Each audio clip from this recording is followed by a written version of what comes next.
Hello, welcome to The Wandering Drew. I am Drew.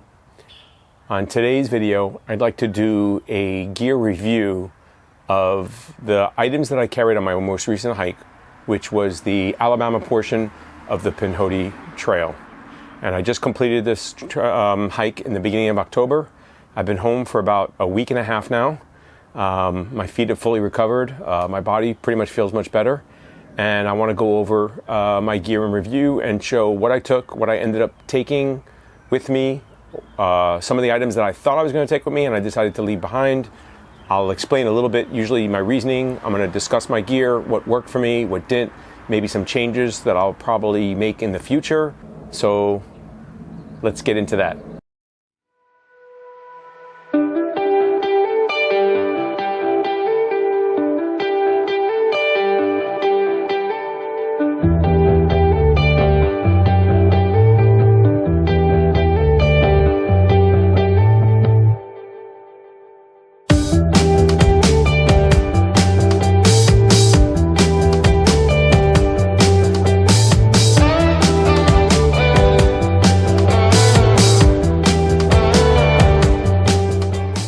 And just to review, I did the Pinhoti Trail, which is a trail in Alabama, and I went from Flag Mountain, which is the southern end of the Pinhoti Trail, the southern terminus, as they say.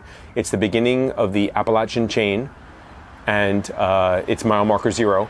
And I went to mile marker 180.2, which is the first trailhead that leaves Alabama and goes into Georgia. It's right before the town of Cave Springs, and it's at mile marker 180.2, and it's called the Jackson Chapel Trailhead. So all the items that I'm going to discuss I took with me on the trip. However, I note, and if you watch my videos, you'll see that on day 2, I went back to the POC, the Pinhoti Outdoor Center, which I also brought this wonderful shirt from them at the conclusion of my hike with a blue blaze, which is the blaze that is found on the Pinhoti. And on that date, I decided to lighten up my pack with a lot of gear that I felt I didn't need or would not need or wanted to revise based on several things. Obviously the weight I was carrying, the weather that was predicted, and just what was really working or not working for me. First, I'm going to go over the gear that I dropped on day 2, and I'll show you how I lightened up a little bit. Like usual, just like in my tent when I come home, I have this gear explosion. This is actually the second time I'm doing this video. My first video, I must have done something with the camera and the autofocus, which I know Panasonic Lumix cameras don't have the best reputation with autofocus, was way out of whack, and a lot of times I was out of focus and it didn't clearly show what I wanted to show. So I'm redoing this, and I'm just going to show you what I mean when I say gear explosion. Everything looks, it's actually more compacted, but this is all my gear spread all out over a couch outside. So when I say gear explosion, that's what I generally mean, how everything's just like strewn about. The first thing I'm gonna also want to cover is, and I'm just looking at my notes here, that I had a 15.3 pound base weight. I was 22.3 pounds with my pack without water. And I planned on carrying, and I did carry 2 liters of water. So that would be roughly another 4.4 pounds.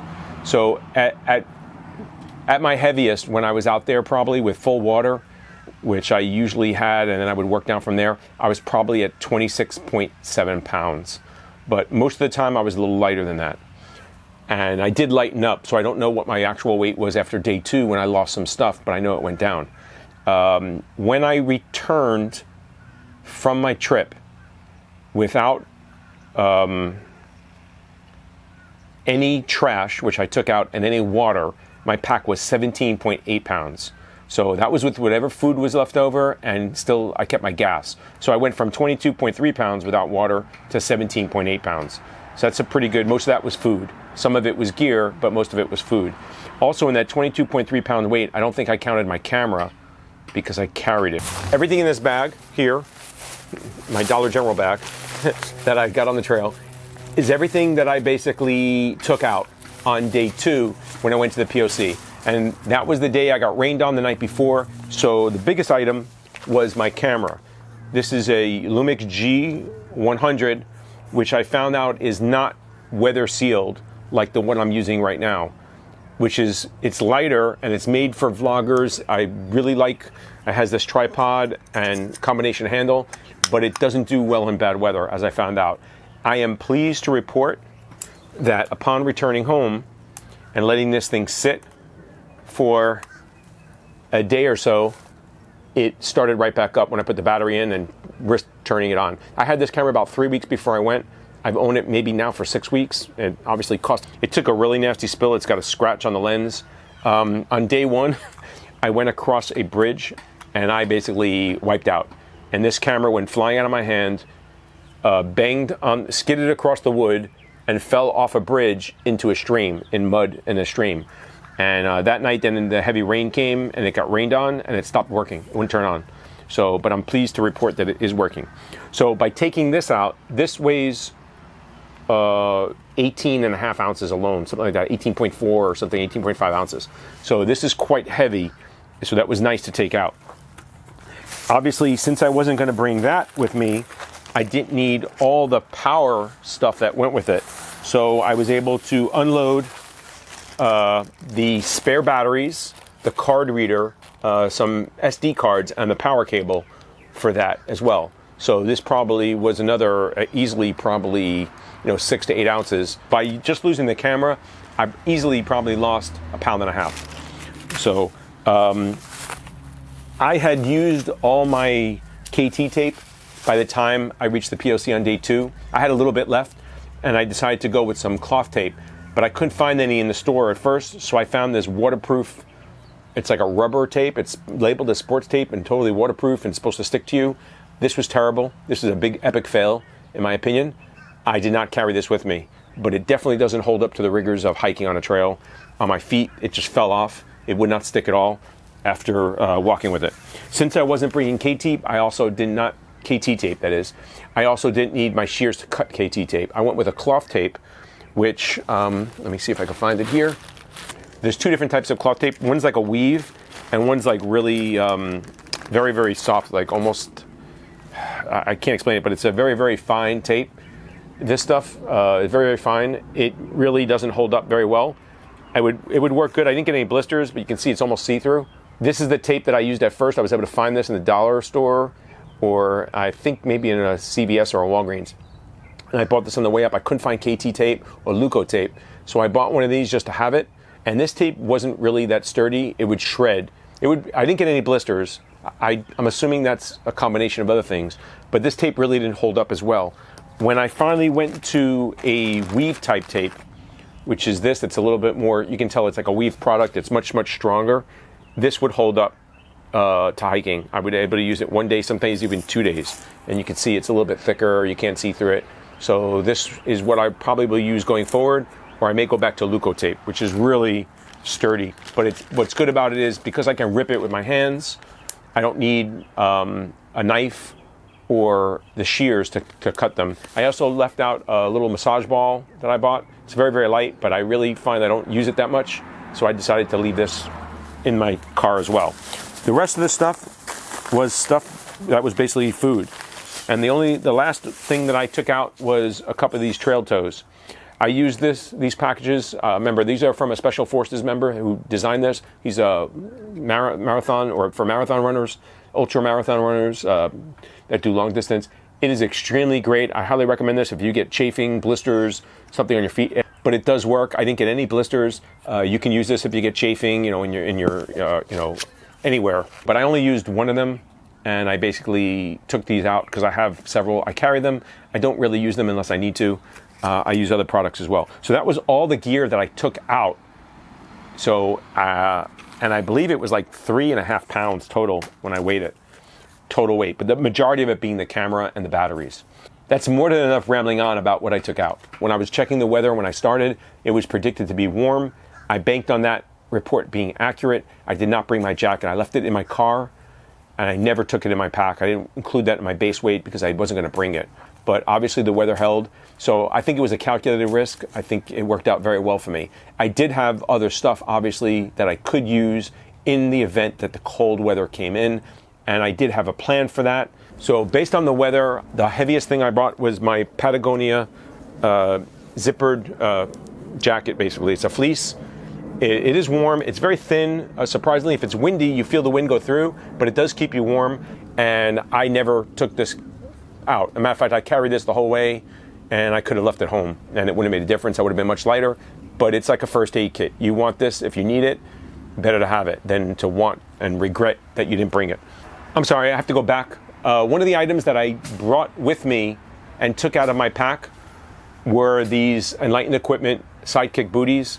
A lot of times at night my feet are cold, so I decided to bring these, but because it was so warm, it was in the 70s and 80s during the day, and at night it was only going to get down to like the mid 60s to lower 60s, I decided not to bring these. I definitely could have used them probably the last day or two because my feet were cold when it dropped down to the 40s and the 30s, but I didn't carry them. They weigh 1.55 ounces, I believe. I used my Outdoor Research. It's a hooded sweatshirt. I wore this as a regular t-shirt, actually. And I found this worked very good for me because of the hot weather. It doesn't really seem to keep you that warm, but it's comfortable. I feel that this is not really that durable. I have a lot of pulls on it. I have a tear or two on it. Matter of fact, the first time I wore it, it got a rip from catching on a branch. So it's not that sturdy. I have a feeling this might make another trip at me, but I doubt it. I'll probably replace this. It's not cheap either. It's about 50 bucks. So I feel it's really, honestly, overpriced for the value. But I did use it, and I enjoyed wearing it. But I probably don't think I'll buy it again. I don't know if I need a hood. I bought the hood thinking that I could wear it, keep the sun off my neck. And if it's a little chilly in the morning, you just throw that on. I'm not going to wear a hat usually, but I do actually bring other stuff with me. So, for instance, like I did bring a buff, which I wore on the last 2 days when it was cold. Other than that, I never wore it because it really was too warm. So this was a definite, bring again. It's just a little buff hat, little cap. And I use it basically to keep my head warm when I'm sleeping and sometimes cover the tops of my ears, which are the only part that gets cold. While I was hiking, I wore this hat, but in all honesty, I took this off. A lot of days I didn't wear it because it was so hot and I wasn't in the sun. I really needed it when I was out in the sun, like walking across some of those levees or, some of those dams that they had there. But other than that, all it did was keep the heat in. But the benefit of wearing it was it kept the sweat from dripping down on my eyes. But after a while, I just stopped wearing this altogether. You'll notice in the videos, some days I'm wearing it. Most days I stopped wearing it, and I just put this in my pack. So honestly, I should have probably left this home and saved a couple of ounces.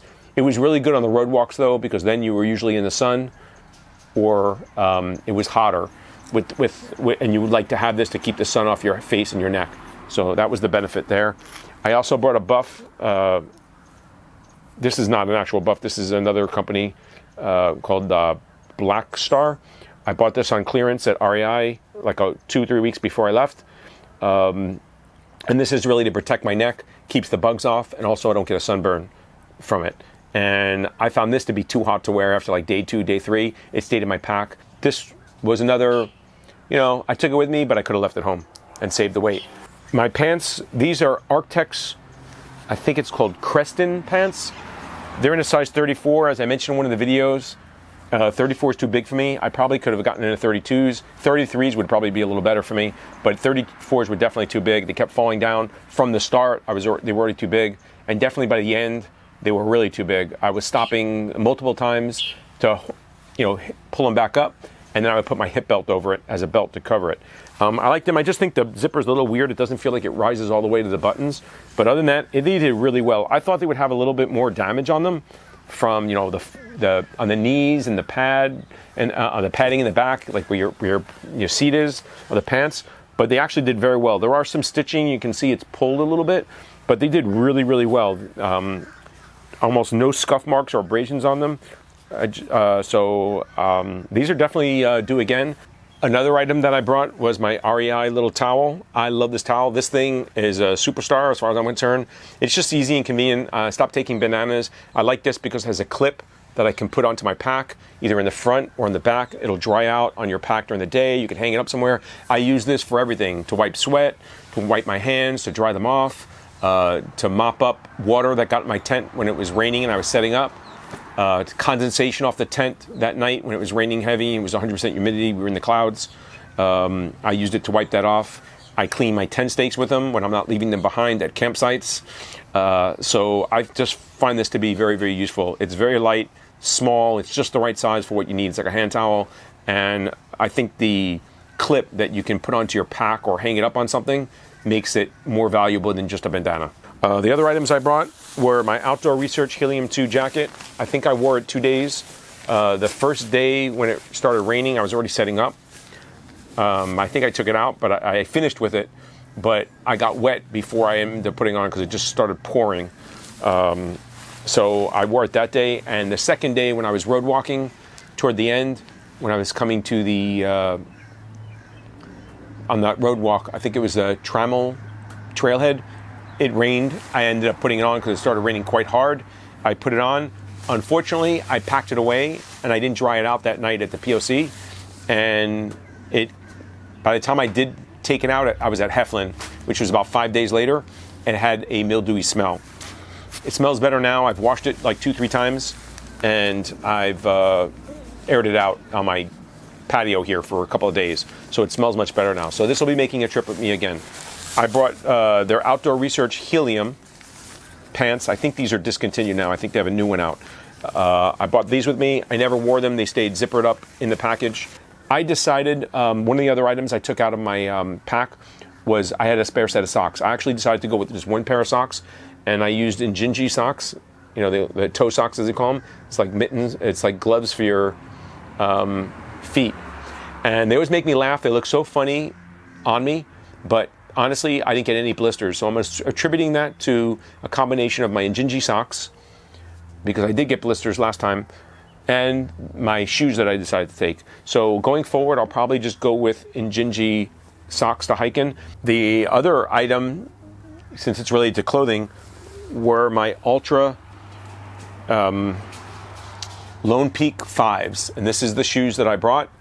I found them to work good. I like the fact that they went to the wider toe box. You can see it definitely flares out like the older versions did. I think the last 2 shoes I tried were a little narrower. They were very tight compared to the other versions. So I think they've widened the toe box once again. The one thing I notice about the Ultra shoes is they're very, very soft-sided. They don't have that tight, locked-in feel that I get when I wear like Solomon's or the Merrells. You know, I have the boots, the ventilators.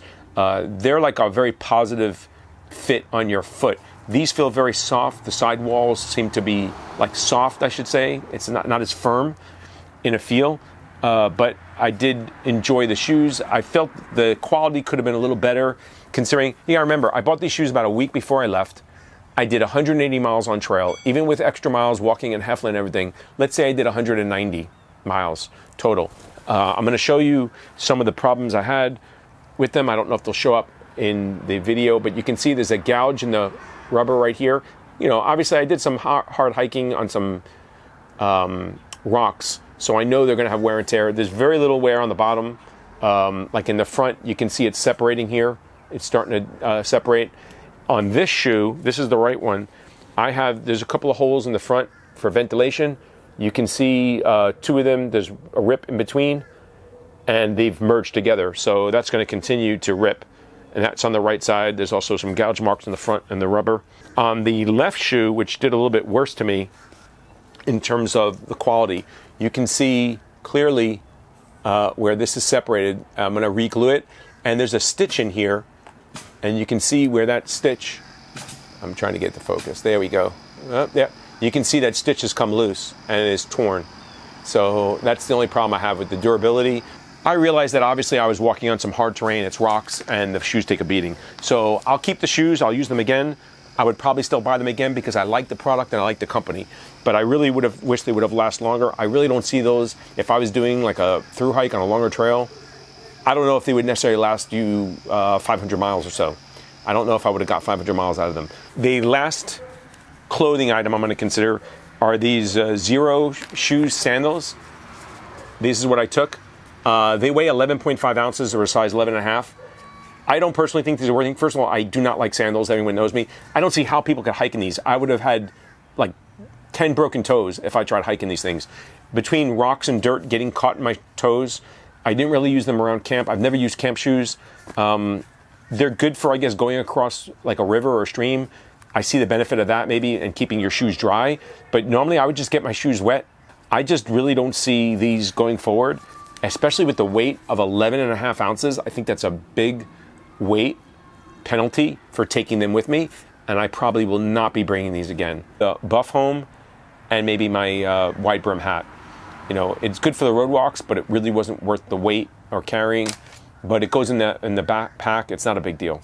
Next, I want to discuss my sleep system, starting with my pad, which is the Neo Air from Thermarest. I didn't have any problems on this hike like I've had in the past with it deflating in the middle of the night. I was very conscientious to make sure that valve was closed. Additionally, on the few nights that it got cold, or I knew it would get cold at night, I usually would inflate the pad, and I'm using my breath so I know it's warm, and then I would wait a little while as it cooled down. A lot of times I would make food or something, and then I would give it a top off of another breath or two to make it really firm. And I didn't have any punctures or any leaks. So it's a definite bring again for warmer weather. For cooler weather, I have a winter pad that's a little bit warmer. The next item, which is to me the star of the show, as always, I keep getting amazed at this adapter, they call it. It's Sea to Summit's adapter. It's basically a sleeping bag liner, but it also has some warmth to it. Most nights, I would just use this on my pad to keep warm at first, and then in the middle of the night, as the temperature dropped, I might actually put my feet into the sleeping bag in the toe box, or I might even bring the sleeping bag. I used it more like a quilt, the sleeping bag, but I would basically be in this. This was like my sleeping bag. It's light, you don't overheat as much, but you feel like you have that security of a blanket, the psychological aspect, which I like. And it kept me warm enough most of the time, and then I would just use the sleeping bag when it got really cold at night. The sleeping bag I used was my Sea to Summit Trek 1. It's an older version of the Trek 1. I have it for, I think, 6 years now. It's rated, the comfort rating on it is 41 degrees. I would say a little bit warmer than that. The lower limit is 32. I would say you'd be mighty cold, but you live. On this bag, the extreme limit is listed as 5 degrees Fahrenheit. I think you'd be a very unhappy camper at 5 degrees, freezing and shivering, but I guess you wouldn't die. At no point while using this sleeping bag was my core cold. My feet were a little bit cold, but I think I run cold anyway in my feet, and you're obviously losing some heat there where the zipper is, because it does have a zippered foot box. But my core was always warm. I was sweating in the bag, even at 37 degrees outside, with the liner as well. So I'm very, very happy with this bag. I would use it down to cold weather. So that's it for the sleep system. Everything worked well. I would definitely bring everything I took again. I don't think I would make any real changes to that. The next item I want to discuss is my Katadyn Bee-Free filter. You've seen me use this many times if you watch my videos. I love this thing. I find it much better than the Sawyer Squeeze, which is just as popular. Sawyer's not a bad product. I just like this better. I love the fact that I have the bladder. It's a 3-liter bladder. I can use it to store water. A lot of times I would fill up at night, hang it on a tree, and I would use that, replenish my bags, drink in the morning, dump the extra out, and then go on my way. I made sure this time to drain it. I washed it out with municipal water so it has some chlorine and stuff, so it's clean. There's no bad germs in here. I made sure my filter was dry before I stuck it away in the bag this time, so I don't get any mildew or mold, which is the problem I had last time, and the same thing with the hose.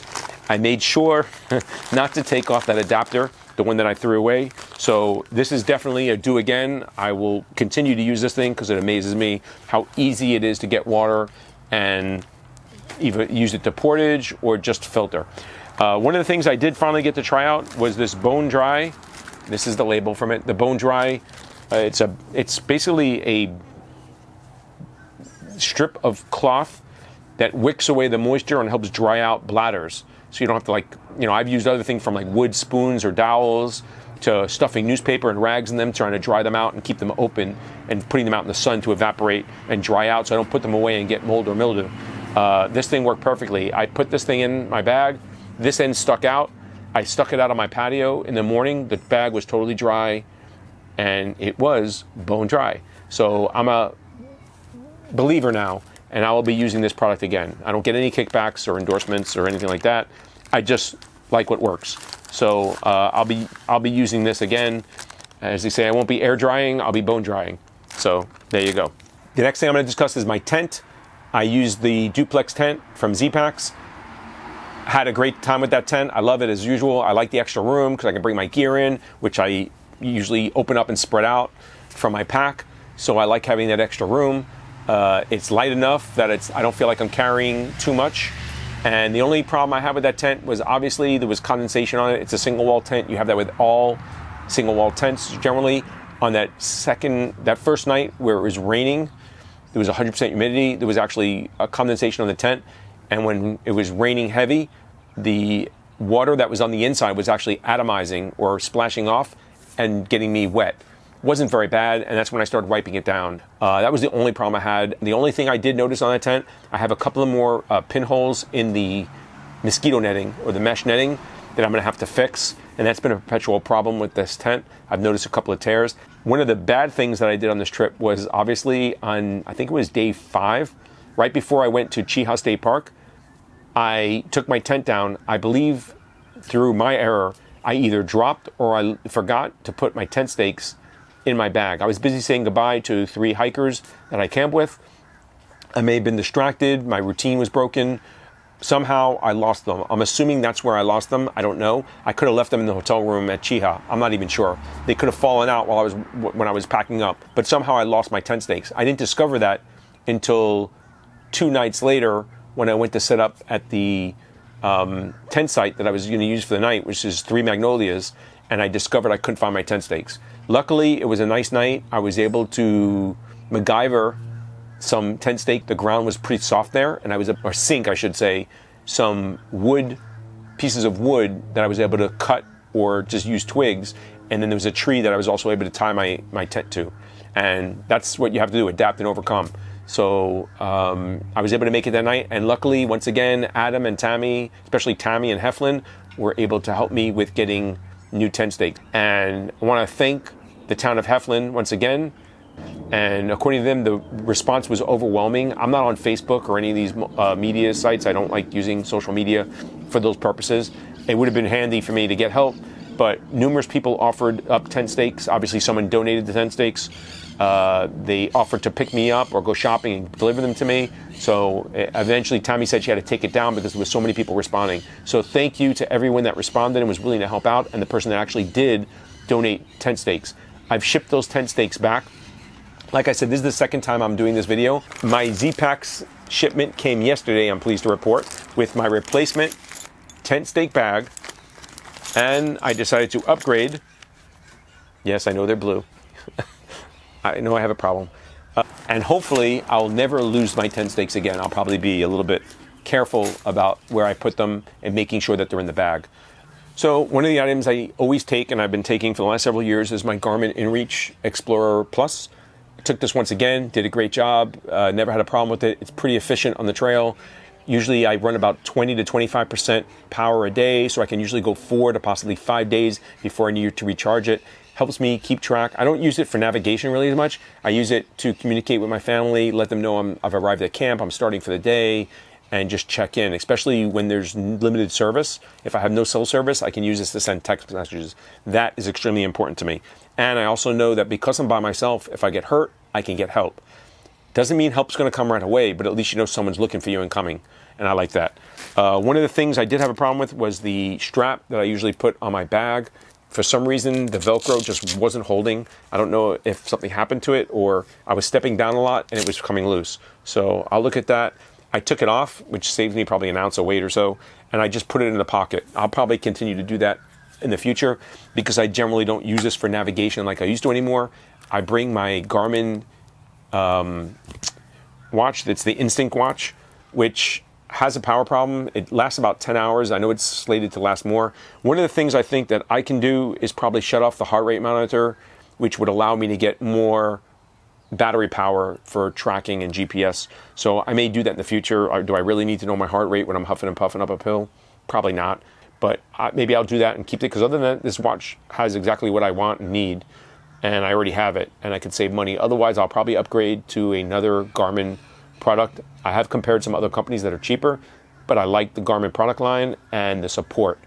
The app it has and some of the icons and stuff like that just seem to be a very slick product compared to some of the other ones. So I'll probably continue to use that. With that, I bought a 20,000 milliamp RAV Power battery pack.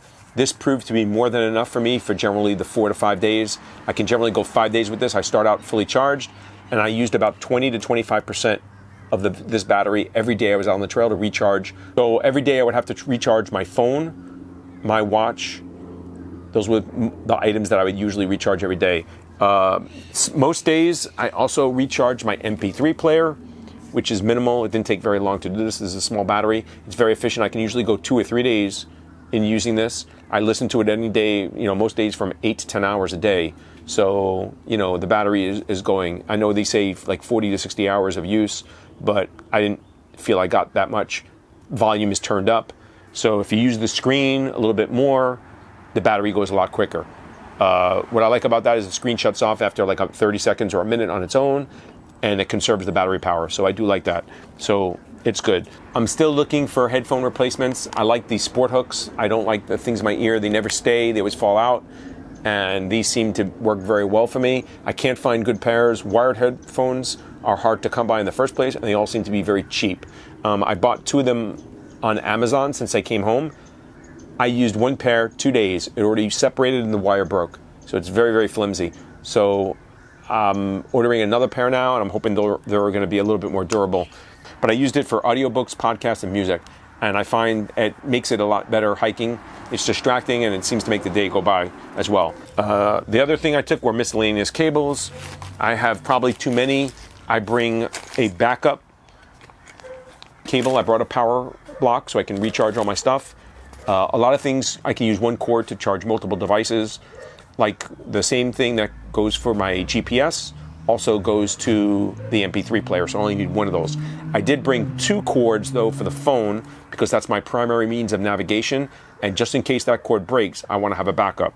So I brought a short cord, and I also brought a longer cord, which is like 6 feet, which is really good at night, or if you're in a hotel or something like that, or you find the plug somewhere. Like let's say you're outside a store, you plug in, you don't have to be right on top of it. You can still use it while it's charging, and you have 6 feet of distance. So it weighs a little bit more, but I find it to be very useful.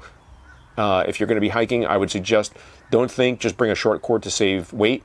Bring a long cord because it's more useful for you, and you'll find it well worth the weight to carry. So this is all the stuff I carried with me. I use a Samsung S20 phone. And I use this for all my filming after my camera died. I find it very useful. It's got a USB-C plug, which I carry, like I said, 2 cables for that, so just in case. So other than that, no problem. And I'll continue to use this. I think I'm going to try to start getting better with the camera. I'll probably bring this camera with me because it is weather sealed and can get in the rain and wind and dust and snow if need be, and hopefully not shut down like my other Lumix camera did. My headlamp, same headlamp I've been using for the last 2-3 years. It's a Black Diamond Storm. It's an older version of the Storm. It's starting to show its age. Replaced the batteries this trip when I was in Heflin. The strap, you can see, is starting to get a little curled and lose some elasticity, but I'm going to keep on using this thing because it has all the features I want. I already have it, and I like it. Cook system, I still have the Pocket Rocket 2 Deluxe system. Still going good. I noticed a couple of scratches inside the pot from probably rattling around like that as you hike. But other than that, still good, still lightweight, has everything I need. For gas, this time I brought a Jetboil. This is an 8 ounce, it's 8.1 ounces actually, technically. In terms of gas, I weighed this before I left. It weighed 360 grams. When I came home, it weighed 295 grams. So I basically used 65 grams of fuel for probably 10 meals, 9 or 10 meals. So that's pretty good. That's like 6.5 grams per water heat or something if you want to get into it. But at least I know now that I could easily take an 8 ounce one and it would probably last me, at my rate of consumption, probably close to a month. Including I'm going into town and making some meals or buying some meals while I'm in town.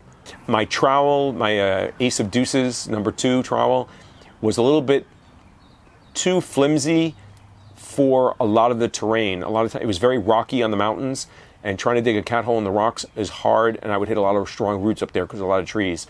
With a little bit of hunting around and a little bit of planning, you could usually find a soft patch of dirt or some place that you could dig a cat hole, but there were numerous times I had to dig like sometimes 3 or 4 holes. I would start and then hit like a rock or roots that were just really not suitable for me to dig a hole. But you know what? It can be done. You just have to do planning. My first aid kit, I felt did the job. I didn't use very much. I used a bandage or two. I'm probably going to start lightening this up. As I feel I gain more confidence and I realize that I'm generally not using all these bandages, I think I'm going to get lighter and lighter. I'm probably going to pack a lot less. I'll probably lighten up the package. The heaviest thing I use, though, is I bring 2 EpiPens because I do have allergies. I've never needed an EpiPen, but it's good to have in case I do have an allergic reaction to something. And I have carry Benadryl, which I can just use for ordinary reactions. Other than that, I'm probably going to start lightening up a lot of my gear. So this is what I'm bringing now, and I think I'm going to try to lighten this up and knock a couple of ounces off this in the future going forward. Another thing I took was this bag, which has a lot of different stuff in it. I bring a spare pair of glasses because I need them. I don't regret taking them. Obviously, I wish I didn't have to carry them at all, but you know, it's part of the life, unfortunately. The joy of getting older, as I say. The only other thing that I carried, I added this when I went to Dollar General. I was lucky enough to find it. Is this butt paste. Luckily, I found the 2-ounce package. I highly recommend bringing something like this. You get the hiker butt or the monkey butt. You do get chafing. You're sweating all day. The salt buildup. You have friction all day long. You sometimes do get a rash, whether it's in your butt or in your crotch or just chafing in your thighs. It could be anywhere. It could be from a pack. I had it actually on the sides of my torso, I think, from the pack rubbing as well. I get that a lot. I like this product. The reason it's a funny name, butt paste. You don't have to use it on your butt though. But what I like about it, it's zinc oxide. That's the ingredient you're looking for, and that's used in diaper rash medicine. Usually in typical diaper rash medicine, it's maybe anywhere from 12 to like 20%, 18, 19 usually being the high end of zinc oxide. But if you're can buy something like this, it's 40%. It seems to work better. You use this generally overnight. You wake up, you're a new man again. I'm getting down, almost done. Was my hiker wallet that my son got me. I got a lot of compliments on it, actually. It's a little heavier than the Ziploc bag I would normally bring, but it actually worked out well. And I found out by looking at the site, this is of the Grand Teton range in Wyoming. So thank you that. This is my hiker wallet from now on. The last thing I'm going to review, well, 2 things actually I'm going to go from. My hiking poles. These are Cascade Mountain Tech poles. I bought these, I think they were like $30. They're carbon fiber. They're pretty light. They're like, I think 1.4 pounds total as a pair. And they've worked great for me. I've seen a lot of reviews on people complaining about them. These things have saved me from face planting, from tripping, from falling. I mean, I still fall anyway sometimes, but these things have really helped me. Numerous times when I would have gone down hard, I was able to lean on them and stick and not go down. I may trip, but I didn't fall. They've also helped me on a lot of crossings where I'm able to use them like a second, third, or even fourth leg, so I can lift up one leg and still have 3 anchor points. So I find these things very, very useful. I never hiked with trekking poles or hiking sticks in the past until I bought my Z-Pax tent. The Z-Pax tent requires 2 poles to set up, so I started carrying them for that. Now I find I like them, and I don't think I would really want to go hiking without them. So I'm a convert and a believer now. You can see how this tip has really worn down, and this tip is a lot longer. So obviously I'm using one more than the other. There's no left or right. I just probably tend to gravitate one way or another. But these tips are not replaceable. On higher end ones, you can take them out and replace them, which would be good. So I would keep using these. The only way to possibly replace these tips with this brand is to probably replace the whole bottom section. So in other words, this whole section of pole can be replaced, and then you would have a new tip. So that is a possibility. I don't know what the price on it is. I paid $30 for them total new. So to me, it's just easier and cheaper, I hate to say it, to probably just replace the whole pole, because I have used them quite some, and there's definitely wear and tear on these things. So that's the only thing I wish I could do, is replace the tip, and I would keep using these.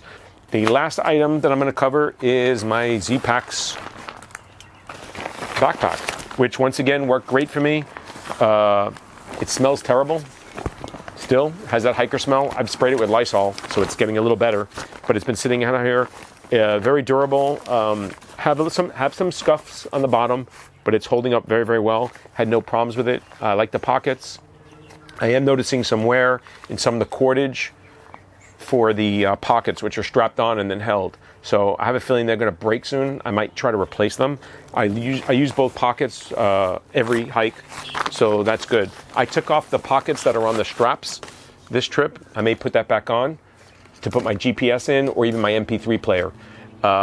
Also, I put on these additional pads because I was always getting a rash or chafing on my shoulders, and I had no problem with that this time. So those extra padding did the trick. So I'm going to keep those on there.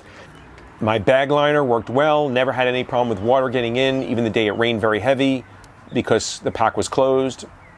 Food-wise, I did really good this time. I came home with 1 package of sports beans and 1 breakfast bar, which was for the Sunday because I didn't eat when I hiked. I waited till I got back to my car. So I did the best I've ever done on food. I came back with very little. So now the review of the most important piece of equipment, me. I think I still have some work to do. I said I was going to try and keep the mileage down. I don't think I did that. I think I did the first day or two, but after that, I think I resorted to what I do all the time, is I push myself and I set realistic but ambitious goals, especially the one day when I did the 20, I think it was 22, 23 miles, 21 miles, whatever, when I went to the Oki Mountain Shelter. I probably should have stopped sooner that day. It definitely tired me out. I felt it that night, but I was out of gas when I got there, but it was a long day. But I think I continued to do that, and I just think it's who I am. I don't know if it's possible for me to change. You know, it's definitely, I reflect on it, and I know I want to take side journeys sometimes. I don't go visit views. I mean, even, you know, a half mile off trail to go see a view sometimes I don't want to do. And I think I keep telling myself I need to stop and do that, but yet when I'm hiking, I just don't do it. I'm a lazy hiker that way. None of those things were attractive enough for me to make me walk an extra mile or half mile. So that's something I definitely need to work on. Lowering my mileage, I think, would definitely help out with the injuries, the ankle hurting. I don't know if it's a combination of the rocks and the mileage per day or one or the other, but I probably need to go back and revisit that. Obviously, you need to take care of yourself. The knee and the ankle, I think, did good. The last day or two, I was definitely getting some pain in the ankle. The knee performed fine. I was able to continue walking. It was never a problem. It was every once in a while I would just step on a rock a certain way and I was getting pain. But nothing like what I was experiencing the last trip. And obviously I continued walking. So I don't think I'll change too much of that. The only thing I probably need to do is maybe get a little bit more regimented about keeping my mileage down, maybe make a plan, you know, where I'm going to go and keep with that plan. The problem is, after the first day or two, it's very hard to plan out your mileage. Everything is dependent on what happened the day before. So planning, you know, like a 7-day trip and your place you're going to stay every day, I think is unrealistic. I don't want to become inflexible to adapting to what is going on. So I don't know if it's possible to really change or plan for that too much. My feet did well. Other than that, my body, I think, performed well. It rose to every challenge and occasion I asked it to. This first hike, I've also felt like a thru hiker in a lot of ways, where I felt very comfortable out there. Even, you know, after like 2 days, 3 days, you just slip right in the routine of get up, get going. And, you know, I am very regimented, I think, in that. I get up. Usually I try to be out within 30 minutes or so, packed up, ready to go. But I think I could probably learn to slow down a little bit and take more breaks. Might make it a little more enjoyable. My goal is to always get where I'm going, get my mileage done, and then, you know, I'm happy if I can get into camp, even if it's 2 o'clock in the afternoon, and I have, you know, 15, 16 hours till I have to get going again. I like that. Somehow that resonates with me. So I don't know if that's necessarily something I need to change, but I definitely need to explore it. I think that means there's a lot of room for me to grow as a hiker, obviously, as I continue going. I definitely felt the ups and downs of the trail. You can tell, I think, in some of my videos, some days I'm like, why am I out here? Or, hey, maybe day hikes are for me. You know, I'm regretting, I'm just, you know, with the heat, the sleeping, the nighttime. I don't mind the hiking. Even sweating during the day, it doesn't bother me. It's when I sit in my tent for long periods of time, you know, there's no one there, you're by yourself. And, you know, that's the time that you start dwelling on, you know, family, things going on, issues, but you have time to deal with certain things, but not others. And the night times, to me, I always say they're long. They stink. I really don't look forward to the long hours in nighttime staying in my tent when I'm hiking, especially when I'm sweating and it's hot. I don't like that. So hopefully maybe I can change a little bit, remove some of the get-there-itis, slow my pace down, learn to enjoy the views a little bit more, maybe go off, see some sights, and not worry about the mileage so much. But on the flip side, that motivation and that drive is what enables me to finish my hikes and get my distance done. So it's a double-edged sword, as they say, but it also helps me as much as probably hurts me. Also, I want to say I'm thankful to everyone that's made a comment, left a message for me, sent me an email, or aided and assisted me on this trail. Whether it's from Nathan, Kim, and Emily from the Pinhoti Outdoor Center, Adam and Tammy in Heflin, Miles Afoot, the hiker that I met at the POC on my day 0, so to say, and day 2. It was nice seeing you and meeting you. I enjoyed the conversation. Hopefully your hike went well, and maybe we'll meet again someday. For the 3 hikers that I camped with, which was Waldo, Spoons, and Hunnison, I hope I'm saying that right. Thank you so much. It was great meeting you. I want to thank you again for your camaraderie, inviting me to your campfire that you obviously worked to make and took care of. That night was my best night on trail, I felt. It was also the only night that I really had, while out camping, other people to talk with. And I think that's part of the reason why, hiking is great. The trail is the trail, but I also enjoy meeting the people, seeing the sights that I do see, which is the cities, the towns, America, and your rural areas, and you're seeing other people. And that part I enjoy as well. I spend a lot of time by myself, so it's nice when you get to other people. And the campfire that night and what you guys did following that, your own little thing and your routines that you had was very enjoyable. So thank you so much for sharing that with me. So that covers everything, the positives, the negatives, gear review. I'm going to try and pare this down. I feel it's already too long. I know I rambled on a little bit. Great trail. I'm looking forward already going back. I know I said stuff when I came back about maybe date hikes, but I've already kind of ballparked going out to complete the 160 plus miles that I have left. So thank you as always for joining me. I hope you find these useful. If you can and you feel so inclined, please leave a comment. Love reading them, love getting feedback, things I can do better, things I'm doing good, things you like, things you don't like, whatever it is. I'm open to all criticism. If you feel you want to and you're inclined to, please join, subscribe to the channel. If not, it doesn't matter if you do or not. Just come back and watch. Take what works for you and what doesn't. Thank you so much, as always, for taking time out of your day to watch these videos. Till we meet again.